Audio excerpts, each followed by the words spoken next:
हाय guys, welcome और welcome back to लॉगिरी। आज हम डिस्कस करेंगे how to attempt DU LLB 2021 paper. तो जो प्रीवियस वीडियो करी, अगर आपने वो नहीं देखी तो प्लीज़ देख लीजिए, जिसके अंदर मैंने डिस्कस किया कि रिवाइज कैसे करना है, स्ट्रैटेजी क्या रहनी चाहिए। अब आपकी बहुत सारे बच्चों के मैसेजेस आए कि दी हमें बताओ कि अटेम्प्ट कैसे करना है, और सबसे बड़ी बात नेगेटिव मार्किंग कैसे हैंडल करनी है। दी नेगेटिव मार्किंग कैसे हैंडल करें हम, ठीक है ना। तो हम इसमें डिस्कस करेंगे नेगेटिव मार्किंग के बारे में। मैं आपको कुछ ट्रिक्स दूंगी टू अटेम्प्ट द एग्जाम। बहुत ही ईजी टिप्स हैं, बहुत ही छोटा सेशन होने वाला है, सो पूरा का पूरा सेशन देखना तो आपको समझ में आ गई। उसकी प्रैक्टिस करना जो टिप्स दे रही हूँ अपने मॉक टेस्ट के अंदर, एंड आपका एग्जाम क्लियर होने के चांसेस बहुत ज़्यादा बढ़ जाएंगे। ये ऐसे सीक्रेट्स हैं जो कोई भी शेयर नहीं करता है, बट लॉगिरी आपके साथ शेयर करता है। चलिए स्टार्ट करते हैं इस वीडियो के साथ। Yeah guys, welcome to Loggery. I hope you have subscribed to Loggery's YouTube channel and hit that bell notification so that you do not miss any of our videos. And I hope you're following us on Instagram. We're there by the name @IamLoggery. We do pretty motivational stuff out there if you want to stay happy, if you want to stay motivated, and if you want to stay connected a little more with Loggery, then do follow us on Instagram. सबसे पहले दोबारा से बता रही हूँ about the exam. जल्दी से देखते हैं। ड्यूरेशन हमारी है 2 घंटे की। 2 आवर्स हमें दिए जाएंगे। कितने क्वेश्चन सॉल्व करने हैं हमें इन 2 आवर्स में? 100 MCQ सॉल्व करने हैं हमें। और ये एग्जाम ऑनलाइन होगा हमारा, ठीक है। ऑनलाइन मतलब सेंटर पे जाके होगा, घर से नहीं होगा। 400 मार्क्स का टोटल पेपर है, मतलब एक क्वेश्चन हमारा कितने मार्क्स का है? 4 मार्क्स का। अगर मैं एक क्वेश्चन करेक्ट करती हूँ तो मुझे कितने नंबर देंगे? 4 नंबर, 5 नहीं 4 नंबर देंगे। 4 मार्क्स दिए जाएंगे। और अगर गलत करती हूँ तो कितने डिडक्ट किए जाएंगे? 1 मार्क। अगर मैंने गलत किया तो कितने? 1 मार्क डिडक्ट किया जाएगा, ठीक है। तो इसको क्या कहते हैं हम? Negative marking. पेपर जो आपका है वो इंग्लिश में कंडक्ट किया जाएगा, okay. How to attempt the exam, हम देखेंगे कि आपको एग्जाम अटेम्प्ट कैसे करना चाहिए, कुछ ट्रिक्स उससे related. Step one, attempt the paper. Attempt the paper in 2 to 3 rounds. Rounds का मतलब क्या होता है? दी फर्स्ट राउंड के अंदर मान लीजिए ये आपका पेपर है। मैं मान लीजिए 100 की जगह 10 क्वेश्चन ले रहे हैं हम, ठीक है। 100 की जगह 10 क्वेश्चन ले रहे हैं, ठीक है। मुझे पता है कि 1 ओके आता है, 3 आता है, 4 पक्का, ये भी आता है, ये भी आता है, ये भी आता है, ठीक है। ये मुझे नहीं आते थे तो मैंने छोड़ दिए। तो फर्स्ट राउंड में क्या करूंगी? जिनका मुझे पता है कि हाँ यार एक हम क्वेश्चन दिखा है, ये तो मुझे पता है, ये भी पता है, ये भी पता है, वो वाला सीन, ठीक है। 100% करेक्ट करेंगे हम। उनको क्या कहेंगे? हम मेरे 100% वाले क्वेश्चंस, मेरे 100% वाले क्वेश्चंस, राइट। अब है एक सेकेंड राउंड में क्या करेंगे? Attempt the questions where in you are able to cross out 2 options, ठीक है ना। अब नेगेटिव मार्किंग को मैं क्या बोलूँगी हैंडल कैसे करना है? ABCD ऑप्शंस हैं, मुझे पता है कि C ऑप्शन नहीं है और A भी नहीं है, BD में से ऑप्शन है, तो मैं गैस मार दूंगी। तो मैं गैस मार दूंगी because probability is on the higher side कि मेरा आंसर सही होगा। Probability is on the higher side, ठीक है ना। तब तो मैं गैस मार दूंगी। अगर ABCD में से मुझे पता है कि दो ऑप्शंस मैं क्रॉस आउट कर पा रही हूँ, तब तो मैं गैस मार दूंगी। सेकेंड राउंड में मैं क्या करूंगी?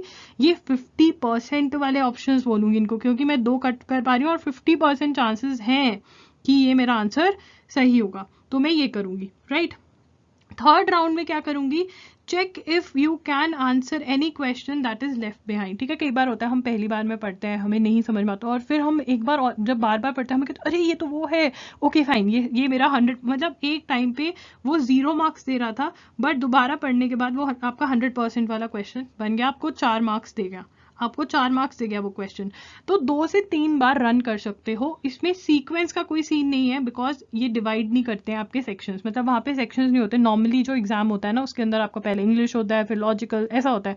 बट आपका जो दिल्ली यूनिवर्सिटी का एग्जाम है, नॉर्मली इसके अंदर सीक्वेंस नहीं होते, रैंडम किसी भी सब्जेक्ट से क्वेश्चन आ जाते हैं। एक बात, राइट। तो आपने 2 से 3 राउंड्स के अंदर क्वेश्चंस सॉल्व करने हैं। और एक और चीज, स्टेप 2 क्या है? Keep a count, create a table, ठीक है। टेबल क्रिएट ना करो चाहे, बट कीप अ काउंट। किस चीज का काउंट रखना है हमें? How many 100% questions. मान लो मेरे 50 100% वाले क्वेश्चन है, तो 50 into 4 कर लूंगी, 200 आ गया, ठीक है। उसके बाद how many 50% question, may be मेरे 20 क्वेश्चन ऐसे हैं जो मैंने 50% वाले अटेम्प्ट कर दिए, ठीक है ना। 80 280 के अराउंड मेरा बन रहा है, ठीक है, 280 के अराउंड मेरा बन रहा है। और मैं कह रही हूँ कि ठीक है यार, मैं रैंडम गेसिंग नहीं करूँगी। मान लो आपने किया, आपके 100% वाले आ रहे हैं 10 या 20 आ रहे हैं, 20 इंटू 4 क्या, तो 80 आया आपका, ठीक है ना। और आपने रैंडम गेसिंग करके भी 30 आपने रैंडम गेसिंग कर ली तो 120 आया, ठीक है ना। तो आपका 200 के अराउंड स्कोर बन रहा है। ऐसा ऐसा कुछ है कि आपको लग रहा है कि नहीं यार, कट ऑफ के अराउंड तो मैं आ ही नहीं रही हूँ, तो आप रैंडम गेसिंग के अंदर भी कौन से वाले क्वेश्चन सॉल्व करोगे?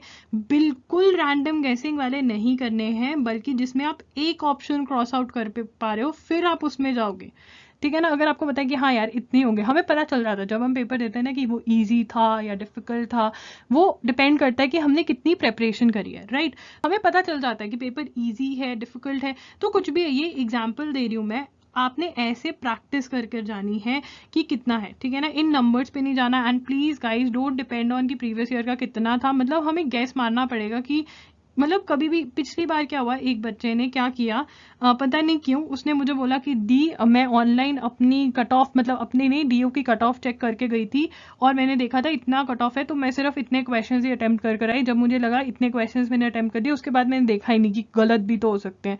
तो ऐसा काम नहीं करके आना। एंड प्लीज प्रैक्टिस दिस की काउंट करना है, 50% वाले पहले करो, 100% वाले सॉरी पहले करो, 50% उसके बाद। तो ये प्रैक्टिस करो अपने मॉक टेस्ट में, तभी ये वीडियोस कर रही हूँ। अभी आपके पास 10 डेज पड़े हैं, तो आप ये कर सकते हो practice, right. Are you near the cut off? क्या आपको लग रहा है कि हाँ यार ठीक है, इतने में तो हो ही जाएगा, ठीक है ना। अगर आपके बिल्कुल ही 50-60 मार्क्स बन रहे हैं तो आपको मतलब करना पड़ेगा कुछ, ठीक है। अगर आपको लग रहा है नहीं यार इतनी अटेम्पटेशन होगी है, इससे ज़्यादा अगर मैं करूँगी ना तो नेगेटिव मार्क्स की वजह से भी बहुत बच्चों की सिलेक्शन नहीं हो पाती है, तो वो आपको मॉक टेस्ट के अंदर प्रैक्टिस करना पड़ेगा। मॉक्स कहाँ से करोगे यार? सिंगल्स की बुक आपकी भरी पड़ी है प्रैक्टिस पेपर से, प्रीवियस ईयर क्वेश्चन पेपर से, यूनिवर्सल्स के अंदर प्रीवियस ईयर भी है और प्लस प्रैक्टिस पेपर्स हैं टुवर्ड्स द एंड, उनको सॉल्व कर लो, कुछ और नहीं तो, right. Don't attempt only those many questions that are near the cutoff. You never know what would be the cutoff in 2021. Attempt as many correct questions as you can. Yes, ये वाली mistake बहुत बच्चे कर कर आते हैं, वो counting करते हुए करते हैं, अच्छा यार ठीक है मतलब 242 इतना हो गया, अब मैं आगे नहीं जाता। क्या पता पेपर बहुत ईजी हो, कुछ नहीं पता चलता। क्या पता पेपर इतना इजी हो कि आप मतलब 100 में से बड़े बच्चे आराम से 70-80 क्वेश्चंस कर पा रहे हैं, यू नेवर नो। क्या पता पेपर बहुत डिफिकल्ट हो, ठीक है। तो आपको नहीं पता ना कि बाकी सब क्या कर रहे हैं, वो पता चल भी नहीं सकता, तो अपना बेस्ट देकर आना है वहाँ पे। रैंडम गेसिंग नहीं करनी है कि यार अक्कड़ बक्कड़ बम्बे बो, ठीक है ना, वो नहीं कर कर आना है। जो मैंने समझाया वो प्रैक्टिस करो, अप्लाई करके देखो। ये एक सुजेशन है, मैं ये नहीं कह रही ऐसा ही करो, सुजेशन है, सुजेशन को अप्लाई करो, अपना उसके अंदर मसाला। जैसे हम कहते हैं ना नई सब्जी बनाई है, तो पहले जैसे किसने कहा होता है हम वैसे बनाते हैं और फिर हम थोड़ा सा अपना ट्विस्ट देते हैं। आप इस चीज़ को अपना ट्विस्ट दे सकते हो, कैसे? जब आप मॉक्स में ये वाले सुजेशंस अप्लाई करोगे एंड फिर उसको अपना एक ट्विस्ट दोगे, right. No random guessing unless you are much below the cut off and you know that there are no chances of being considered. मतलब मान लो आपके सिर्फ 20-30 नंबर बन रहे हैं, 40 नंबर वाले लोग हो, तब ऐसा करना है। एक सीरियस कैंडिडेट को रैंडम गेसिंग की ज़रूरत नहीं पड़ती मेरे बच्चों, राइट। और अगर एक सीरियस कैंडिडेट हो तो वहाँ पे फील भी आ जाएगा, वो फील लेना पड़ेगा। वो फील कैसे आएगा? जब प्रैक्टिस करोगे प्रीवियस या क्वेश्चन पेपर्स पे, ये फंडे अप्लाई करके देखो, right. How much to score? Again ये सारा है, फर्स्ट लिस्ट में 22-28 क्या था, लास्ट लिस्ट में 225। कितने क्वेश्चन सही होने चाहिए? 57-60 अगर इतना स्कोर करना है, राइट। बट इस कट ऑफ के लेकर मत बैठ जाना, you never know paper difficult है, ईजी है, क्या नहीं, कुछ भी नहीं कह सकते शॉर्ट शॉर्ट कट ऑफ कितनी होगी, right. Practice this while attempting your मॉक्स, तभी कह रही हूँ दीज आर सजेशंस, और ये सजेशंस देनी बहुत ज़रूरी है, बिकॉज अगर आप इनकी प्रैक्टिस कर लोगे, आप अटेम्प्टेशन देखो, आपने पढ़ा, यू हैव स्टडीड, ठीक है ना, अब आप रिवाइज कर रहे हो, ठीक है ना। अब आपके टाइम क्या है कि आप अटेम्प्ट करना भी सीखो, ठीक है ना। अटेम्प्ट करने में मार नहीं खानी है, जैसे मैंने बोला था, मॉक टेस्ट अटेम्प्ट करो, मॉक टेस्ट अटेम्प्ट करो, उसको एनालाइज करो। पहले तो मॉक टेस्ट कैसे अटेम्प्ट करना है, सीरियसली अटेम्प्ट करना है, ठीक है। वॉच लेकर साथ में बैठो, आपके पास सिर्फ 2 घंटे, अपने आप को सिर्फ 2 घंटे दो एग्जाम करने के लिए। ये सारे जो सजेशंस हैं उनको अप्लाई करो, फिर उसके बाद उसको एनालाइज करो, ठीक है ना। ये सब कुछ करना बहुत ज़रूरी है, अटेम्प्ट वाले ट्रिक्स लगाने बहुत ज़्यादा ज़रूरी है, right. So guys that's it for today's video. If you need any other help you can leave a comment down below, I would love to help you out. And also please बताओ मुझे कि क्या आपको ये videos helpful लग रही है। अगर हेल्पफुल लग रही है तो comment down below, because that motivates me to create more videos. Don't forget to like this video, subscribe to the channel and hit that bell notification on and leave a comment down below because that motivates me. I told you na, Logiri signing off. You guys keep on studying. Bye.